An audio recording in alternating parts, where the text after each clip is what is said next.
a inflação do mês passado foi de 0,47%, segundo o IBGE. E para avaliar esse cenário, eu converso agora com o nosso comentarista Ricardo Caldas.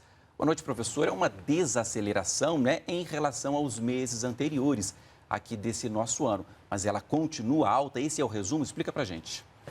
Boa noite, Paulo. Boa noite a todos que estão nos assistindo. Nós temos uma arte sobre isso. Ela já está aqui. Então, essa primeira arte mostra claramente esse processo de desaceleração. A gente teve nosso ápice, né, o nosso cume em março, quando ela chegou a impressionante 1,6, que realmente é alta sob qualquer perspectiva. Ela deu uma desacelerada em abril e agora em maio caiu então para 0,47. Ou seja, a gente tem claramente uma desaceleração, pelo menos nesses 3 meses, e vamos ver o que vai acontecer nos próximos se essa desaceleração continua. Se ela se mantiver no mesmo nível de maio ou menor, é excelente, porque a gente pode começar a pensar em índices melhores, né? Lembrando que até agora, nesse momento, no acumulado do ano 2022, que nós estamos falando, né? Ela está em 4,78. E já há mais ou menos um consenso no mercado e mesmo no governo de que aquela meta do Banco Central esse ano também não vai ser cumprida. Esse ano vai ser um ano inflacionário.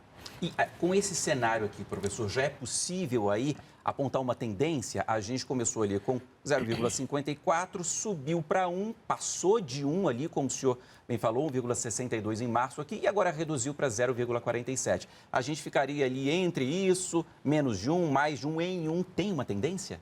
Tem. Temos mais uma arte para mostrar? Vamos, a gente tem aqui mais uma, vamos passar então, gente, aqui, por favor. O que acontece, Paulo?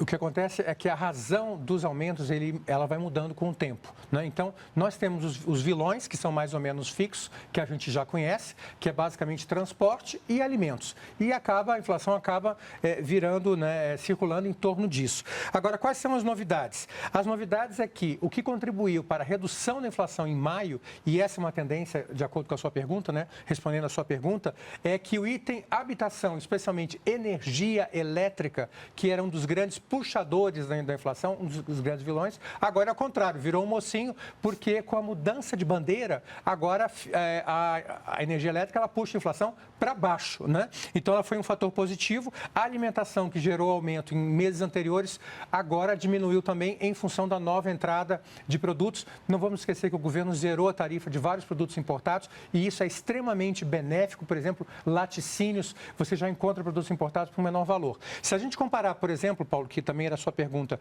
com a tendência anterior, em maio do ano passado nós tivemos quase o dobro de inflação apenas para um mês, 0,83. E agora já chegou a quase a metade. Nos últimos 12 meses nós já tivemos uma redução em relação ao mês passado, que estava em torno de 12%, e caiu para 11,33. Então, se essas variáveis forem contidas e se mantiverem, a gente tem uma queda de inflação. Se o preço dos combustíveis disparar, o que acaba afetando o preço das passagens aéreas, por exemplo, que foi o vilão desse mês, aí não há inflação que se mantenha, né? Mas tudo vai depender também da situação da Rússia e da Ucrânia, se a gente vai chegar a um acordo de paz lá ou não. Ok, professor, obrigado. Até amanhã. Até amanhã.